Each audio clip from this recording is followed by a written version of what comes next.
राजनीति विज्ञान की कक्षा में आप सभी का स्वागत है। आज के लेक्चर का विषय है इंटरनेशनल कोर्ट ऑफ जस्टिस, न्यायिका अंतर्राष्ट्रीय न्यायालय। यह टॉपिक बी थर्ड ईयर की 6 से सेकंड ऑप्शन इंटरनेशनल ऑर्गेनाइजेशन से लिया गया है। तो आइए आज के टॉपिक में हम डिस्कस करते हैं अंतर्राष्ट्रीय न्यायालय के बारे में। अंतर्राष्ट्रीय न्यायालय संयुक्त राष्ट्र संघ का एक महत्वपूर्ण एवं प्रभावकारी अंग है। अंतर्राष्ट्रीय न्यायालय राष्ट्र संघ के न्याय के स्थायी न्यायालय यानी परमानेंट कोर्ट ऑफ जस्टिस का ही एक नवीन स्वरूप सितंबर 1921 में राष्ट्र संघ द्वारा न्याय के स्थायी न्यायालय की स्थापना की गई। संयुक्त राष्ट्र संघ ने भी उसका नाम बदल करके यानी इंटरनेशनल कोर्ट ऑफ जस्टिस, न्याय का अंतर्राष्ट्रीय न्यायालय के रूप में स्थापित किया।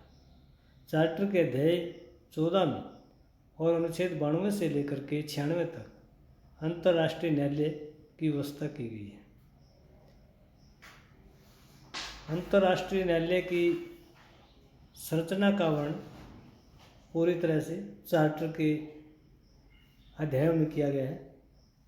अंतर्राष्ट्रीय न्यायालय के कुल 15 न्यायाधीश हैं जो 9 वर्ष के लिए निर्वाचित किए जाते हैं और इसमें महासभा और सुरक्षा परिषद की भूमिका होती है और प्रत्येक 3 वर्ष के बाद 1/3 सदस्य सेवानिवृत्त हो जाते हैं। एक समय में एक देश का एक ही व्यक्ति न्यायाधीश रह सकता है।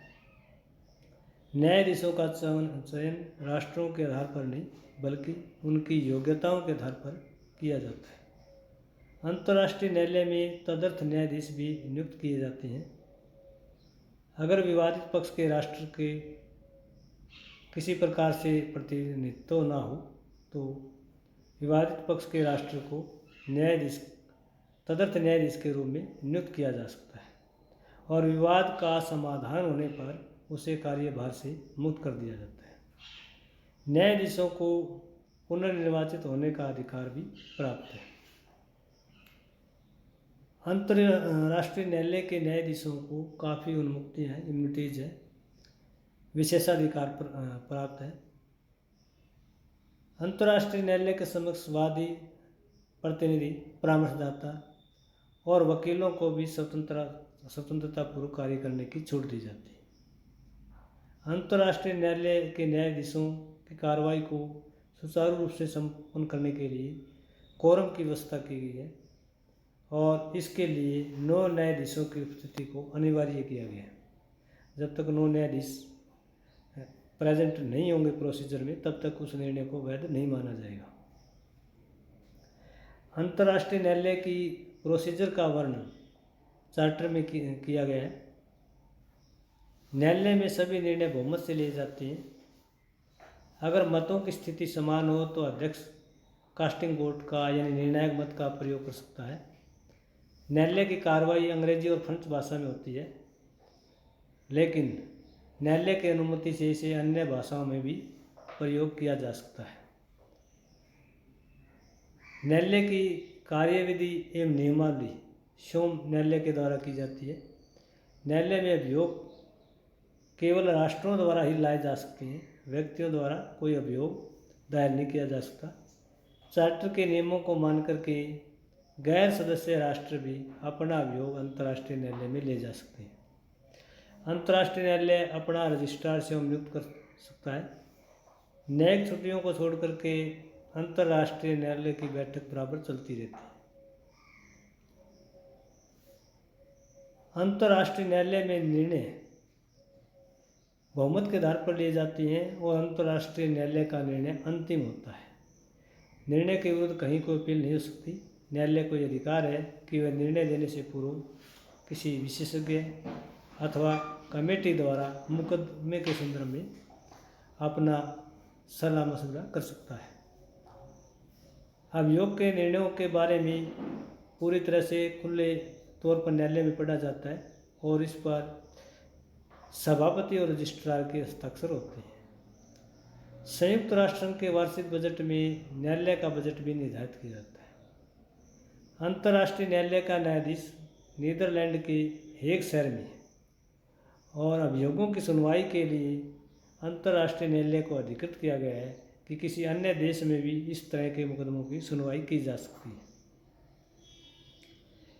अंतर्राष्ट्रीय न्यायालय को अपने अध्यक्ष और उपाध्यक्ष चुनने की पूरी स्वतंत्रता है। अप्रैल 2021 से अमेरिका के जोआन डोनो अंतर्राष्ट्रीय न्यायालय के अध्यक्ष बने। भारत से दलबीर भंडारी वर्तमान समय में लगातार दूसरी बार 2017 से अंतर्राष्ट्रीय न्यायालय के न्यायाधीश। अंतर्राष्ट्रीय न्यायालय के न्यायाधीशों में सबसे पहले भारतीय न्यायाधीश डॉक्टर नगेंद्र सिंह रहे हैं। अंतर्राष्ट्रीय न्यायालय के अध्यक्ष व उपाध्यक्ष का चुनाव अंतर्राष्ट्रीय न्यायालय के न्यायाधीशों के द्वारा किया जाता है और इसकी अवधि 3 वर्ष होती है। अंतर्राष्ट्रीय न्यायालय के वेतन और भत्ते समय समय पर संशोधित किए जाते हैं। अंतर्राष्ट्रीय न्यायालय के प्रत्येक न्यायाधीश को 1,72,978 अमेरिकन डॉलर वार्षिक वेतन मिलता है। अंतर्राष्ट्रीय न्यायालय के अध्यक्ष को इस वेतन से 15,000 अमेरिकन डॉलर ज़्यादा वेतन मिलता है। अंतर्राष्ट्रीय न्यायालय के उपाध्यक्ष को सामान्य न्यायाधीशों के वेतन से 10,000 अमेरिकन डॉलर अधिक वेतनमान मिलता है। अंतर्राष्ट्रीय न्यायालय के अक्षेत्राधिकार और शक्तियों के बारे में चार्टर में उल्लेख किया गया है। ज्यूरिसडिक्शन क्या है, इसकी पावर्स क्या है, इंटरनेशनल कोर्ट का रोल क्या है। इंटरनेशनल कोर्ट का पहला अक्षेत्राधिकार ऑप्शनल ज्यूरिसडिक्शन है, ऐच्छिक अक्षेत्राधिकार। चार्टर के आर्टिकल 36 के अकॉर्डिंग ऐच्छिक अक्षेत्राधिकार अंतर्राष्ट्रीय न्यायालय को प्राप्त है, जिसमें राज्य उन सभी मामलों को लेकर जाते हैं जिनका संबंध चार्टर में उल्लेखित संधियों या समझौतों से होता है, जैसे किसी संधि की व्याख्या, अंतर्राष्ट्रीय कानून का प्रश्न, अंतर्राष्ट्रीय उत्तरदायित्व का उल्लंघन। अंतर्राष्ट्रीय उत्तरदायित्वों के उल्लंघन पर क्षतिपूर्ति से संबंधित इशू ऐच्छिक क्षेत्राधिकार में आते हैं। अंतर्राष्ट्रीय न्यायालय का दूसरा महत्वपूर्ण क्षेत्राधिकार कंपल्सरी ज्यूरिसडिक्शन है, अनिवार्य क्षेत्राधिकार। इसके अंतर्गत राज्य अंतर्राष्ट्रीय न्यायालय को अनिवार्य क्षेत्राधिकार प्रदान कर सकते हैं।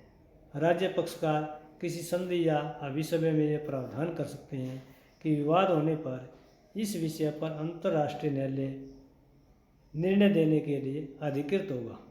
हालांकि न्यायाधीश हडसन ने इसे भ्रमात्मक कहा है और प्रोफेसर स्वार्जनबर्गर ने इसे सीमित क्षेत्राधिकार कहा है, क्योंकि अनिवार्य क्षेत्राधिकार को लेकर के संयुक्त राष्ट्र संघ के बहुत सारे सदस्य पूरी तरह से सहमत नहीं हैं। अंतर्राष्ट्रीय न्यायालय के पास परामर्शदात्री क्षेत्राधिकार भी है, एडवाइजरी ज्यूरिसडिक्शन।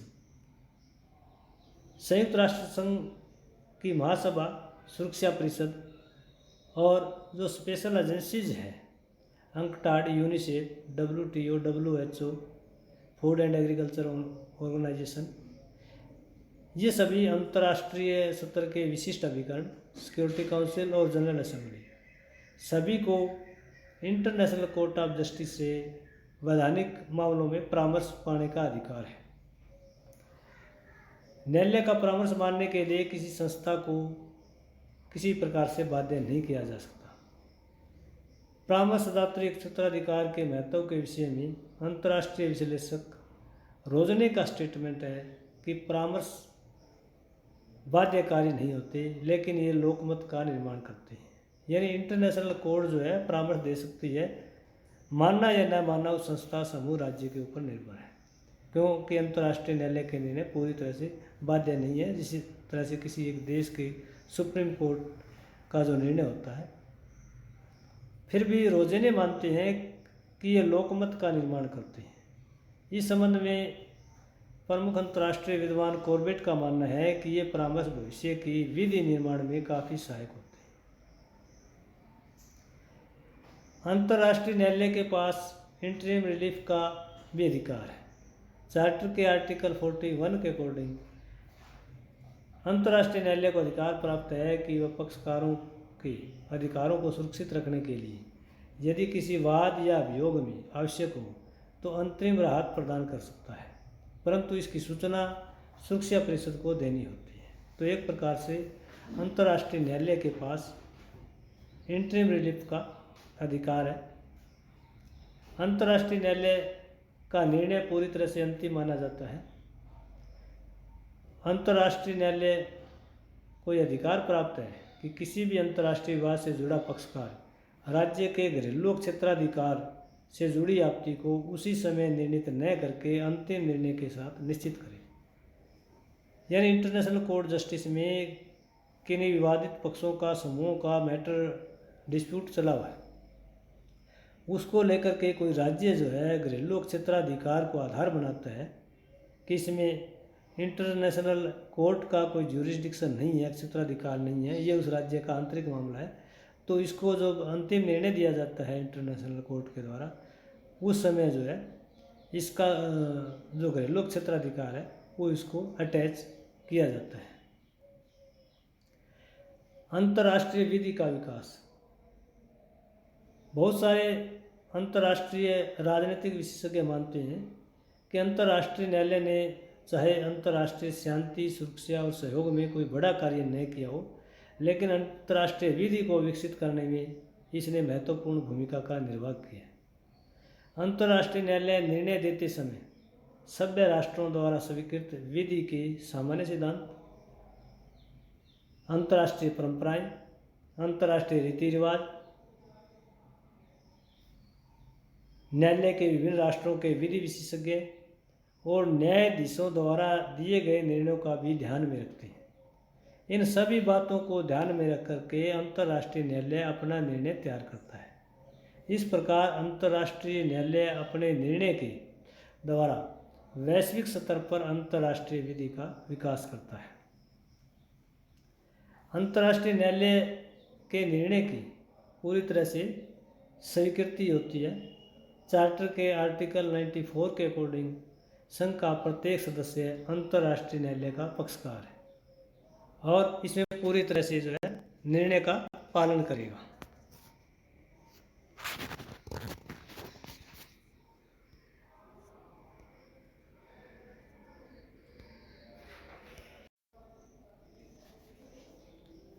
अंतर्राष्ट्रीय न्यायालय के निर्णय की स्वीकृति। आर्टिकल 94 के अकॉर्डिंग संघ का प्रत्येक सदस्य अंतर्राष्ट्रीय न्यायालय का पक्षकार है और निर्णय को मानना संयुक्त राष्ट्र संघ के दायित्व में दिया गया है। अगर कोई राष्ट्र इस निर्णय को नहीं मानता और दूसरा पक्षकार इस मामले में अभियोग को सुरक्षा परिषद में ले जाता है तो सुरक्षा परिषद को यह अधिकार है कि वह न्यायालय को निर्णय का पालन करवाने के लिए कोई भी सिफारिश कर सकती है, अनुशंसा कर सकती है। अंतर्राष्ट्रीय न्यायालय के कुछ महत्वपूर्ण इशू है, अभियोग हैं। अंतर्राष्ट्रीय न्यायालय ने अंतर्राष्ट्रीय स्तर पर विश्व शांति, विश्व सहयोग को स्थापित करने के लिए एक सकारात्मक भूमिका का निर्वाह किया है। इंटरनेशनल कोर्ट के पास सबसे पहला मुकदमा कोरफू चैनल अभियोग का आया था। कोरफू चैनल केस अंतर्राष्ट्रीय न्यायालय के सामने ये पहला विवाद आया था 22 अक्टूबर 1946 को, जब दो ब्रिटेन के विध्वंसक विमान अल्बानिया की समुद्री सीमा से निकलते समय अल्बानिया द्वारा बिछाई गई बारूदी सुरंग से टकरा गए थे और इन दोनों विमानों से इंग्लैंड को भारी जनधन की हानि हुई थी और ब्रिटेन ने 10 जनवरी 1947 को सुरक्षा परिषद में अल्बानिया के विरुद्ध क्षतिपूर्ति की शिकायत की, लेकिन सुरक्षा परिषद ने दोनों देशों के बीच समझौता करवाने की कोशिश की, लेकिन सफल नहीं रही। 3 अप्रैल 1947 को यह विवाद अंतर्राष्ट्रीय न्यायालय में पेश किया गया। अंतर्राष्ट्रीय न्यायालय ने निर्णय दिया कि ब्रिटेन द्वारा अल्बानिया की बिना सहमति प्राप्त किए उसके सामुद्रिक क्षेत्र से विस्फोटक पदार्थ हटाना अल्बानिया के आंतरिक मामलों में हस्तक्षेप है। न्यायालय ने अपने निर्णय को स्पष्ट करते हुए कहा कि सामुद्रिक क्षेत्र से होकर शांति के समय युद्धपोतों को निर्दोष मार्ग प्राप्त करने का अधिकार है। अंतर्राष्ट्रीय न्यायालय में दूसरा महत्वपूर्ण अभियोग एंग्लो ईरानियन ऑयल डिस्प्यूट है। एंग्लो ईरानियन तेल विवाद। 1 मई 1951 को ईरान ने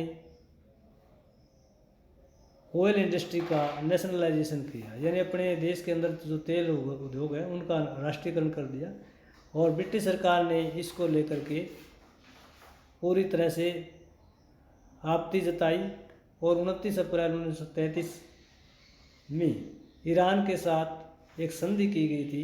उस संधि का ब्रिटिश सरकार ने इसे उल्लंघन बताया। 26 मई 1951 को ब्रिटेन ने ईरान सरकार के विरुद्ध अंतर्राष्ट्रीय न्यायालय में मुकदमा दायर कर दिया। 30 जून 1951 को ईरान ने इसे अंतर्राष्ट्रीय न्यायालय का क्षेत्राधिकार से बाहर बता करके अंतर्राष्ट्रीय न्यायालय में पेश होने से इनकार कर दिया। 5 जुलाई 1951 को इस न्यायालय ने कंपनी की संपत्ति की रक्षा के लिए अस्थायी कदम उठाने का संकेत दिया। अंतर्राष्ट्रीय न्यायालय में तीसरा महत्वपूर्ण विवाद मौद्रिक सवर्ण विवाद रहा। 14 फरवरी 1946 को अंतः मित्र राष्ट्रीय क्षतिपूर्ति एजेंसी और मौद्रिक सवर्ण मुद्रा संधि की स्थापना की गई थी। 1943 में रोम से अल्बानिया की सवर्ण मुद्रा हटा ली गई, जिस पर पेरिस समझौते के अनुसार इटली व अल्बानिया दोनों देश अपने दावे पेश कर रहे थे। इस विवाद को इटली ने अंतर्राष्ट्रीय न्यायालय में प्रस्तुत किया। न्यायालय ने निर्णय दिया कि इस मामले में उसका कोई क्षेत्राधिकार नहीं है, क्योंकि इस मामले में अल्बानिया से उसे कोई सहमति प्राप्त नहीं हुई है। अंतर्राष्ट्रीय न्यायालय में एक अन्य महत्वपूर्ण मुकदमा कुलभूषण जाधव का है। 3 मार्च 2016 को पाकिस्तान ने कहा कि भारतीय नौसेना का एक रिटायर्ड अधिकारी कुलभूषण जाधव बलूचिस्तान में जासूसी के मामले में पकड़ा गया। इस संदर्भ में भारत सरकार ने प्रतिक्रिया देते हुए कहा कि कुलभूषण जाधव को पाकिस्तान से नहीं बल्कि ईरान से उसका अपहरण किया गया। ईरान में कुलभूषण जाधव कानूनी रूप से अपना व्यवसाय कर रहे थे और वहीं उसका अपहरण करके जो है पाकिस्तान ने इसे झूठे जासूसी केस में संलग्न किया। 8 मई 2017 को भारत ने संयुक्त राष्ट्र संघ में याचिका दाखिल की और इस याचिका में भारत सरकार ने वीना संधि का उल्लंघन बताया। 9 मई 2017 को अंतर्राष्ट्रीय न्यायालय ने जाधव की मौत की सज़ा पर सुनवाई पूरे होने तक रोक लगा दी। पाकिस्तान की अदालत ने कुलभूषण जाधव को जो है मौत की सज़ा दी थी, लेकिन भारत सरकार के द्वारा मामला अंतर्राष्ट्रीय न्यायालय में जाने पर मौत की सज़ा पर सुनवाई पूरी होने तक रोक लगाने का कार्य अंतर्राष्ट्रीय न्यायालय ने किया। 17 जुलाई 2018 को पाकिस्तान के विदेश मंत्रालय ने 400 पृष्ठों का जवाब अंतर्राष्ट्रीय न्यायालय को भेजा और इस संबंध में भारत ने भी अपना जवाब अंतर्राष्ट्रीय न्यायालय को सौंप दिया। इसी दौरान पाकिस्तान ने समीक्षा एवं पुनर्विचार अध्यादेश 2020 पारित किया और इस अध्यादेश के आधार पर जाधव को ऊपरी अदालतों में समीक्षा एवं पुनर्विचार का अधिकार करवाने का विकल्प दिया। पाकिस्तान ने कहा कि भारत जाधव के लिए कानूनी प्रतिनिधित्व का प्रबंध करे। तो अंतर्राष्ट्रीय न्यायालय में ये एक बहुत बड़ा जो है भारत और पाकिस्तान के बीच मुद्दा था। अंतर्राष्ट्रीय न्यायालय ने विश्व शांति और सुरक्षा के लिए बहुत सारे कार्य किए, लेकिन उसके बावजूद भी अंतर्राष्ट्रीय न्यायालय अपने वास्तविक उद्देश्यों को प्राप्त करने में पूरी तरह से असफल रहा है। अंतर्राष्ट्रीय न्यायालय की पहली आलोचना सीमित क्षेत्राधिकार की। आलोचक मानते हैं कि अंतर्राष्ट्रीय न्यायालय का क्षेत्राधिकार जो है काफ़ी सीमित एवं संकीर्ण है। अंतर्राष्ट्रीय न्यायालय में केवल राष्ट्र ही पात्र हो सकते हैं। किसी भी राष्ट्र के लोग, समूह, संस्थाएं अंतर्राष्ट्रीय न्यायालय के पात्र नहीं हो सकते। तो इस प्रकार आलोचक मानते हैं कि अंतर्राष्ट्रीय न्यायालय का क्षेत्राधिकार काफ़ी सीमित है। अंतर्राष्ट्रीय न्यायालय के न्यायाधीश की दूसरी महत्वपूर्ण आलोचना पॉलिटिकल बायस अंतर्राष्ट्रीय न्यायालय के निर्णयों में राजनीतिक पक्षपात का प्रभाव दिखाई देता है। बहुत सारे राज्यों ने घरेलू क्षेत्राधिकार के आधार पर निर्णय मानने से इनकार कर दिया। इससे अंतर्राष्ट्रीय न्यायालय की लोकप्रियता कम हुई। अंतर्राष्ट्रीय न्यायालय का तीसरा ड्रॉबैक बाध्यकारी शक्ति का अभाव, लैक ऑफ फोर्सफुल एक्टिविज्म। संयुक्त राष्ट्र संघ ने अंतर्राष्ट्रीय न्यायालय को राज्यों द्वारा अपने निर्णयों का पालन करने के लिए बाध्यकारी शक्ति का पूरी तरह से अभाव दिखाई देता है। जिस तरह से किसी देश की सुप्रीम कोर्ट अपने न्यायालय के निर्णय को पूरी तरह से फॉलो करवाती है, उस तरह की जो शक्ति है उसका पूरी तरह से इसमें अभाव दिखाई देता है। अंतर्राष्ट्रीय न्यायालय को प्रभावी बनाने के लिए इसमें अनिवार्य क्षेत्राधिकार पर बल देने की आवश्यकता है। योग्यता के आधार पर भी न होकर के अंतर्राष्ट्रीय न्यायालय का जो चुनाव है न्यायाधीशों का, वो राष्ट्रीयता के आधार पर करते हैं और न्यायाधीशों के चुनाव में महाशक्तियाँ राजनीतिक सौदेबाजी से अपने आप को दूर नहीं रखती। ये भी अंतर्राष्ट्रीय न्यायालय की एक महत्वपूर्ण आलोचना है। राष्ट्रवादी प्रकृति। अंतर्राष्ट्रीय न्यायालयों के न्यायाधीश भी राष्ट्रवाद से अपने आप को ऊपर नहीं उठा पाते। अंतर्राष्ट्रीय दायित्वों का निर्वाह करते समय, निर्णय देते समय कहीं न कहीं राष्ट्रवाद का प्रभाव दिखाई देता है। ये भी अंतर्राष्ट्रीय न्यायालय की एक बहुत बड़ी ड्रॉबैक है, कमी है। तो आज का हमारा लेक्चर अंतर्राष्ट्रीय न्यायालय की संरचना, अंतर्राष्ट्रीय न्यायालय के वेतनमान, न्यायाधीशों के कार्य प्रणाली, कार्यविधि के नियम, पावर्स, ज्यूरिडिक्शन यानी क्षेत्राधिकार और शक्तियाँ, अंतर्राष्ट्रीय न्यायालय द्वारा अब तक के जो निर्णय दिए गए हैं वो निर्णय कौन कौन से दिए गए, महत्वपूर्ण निर्णय, कैसे उन्होंने विधि को विकसित किया है, अंतर्राष्ट्रीय न्यायालय की आलोचनाएं, ड्रॉबैक्स, कमियाँ। तो आज का ये लेक्चर हमारा यही समाप्त होता है। आप सबका धन्यवाद।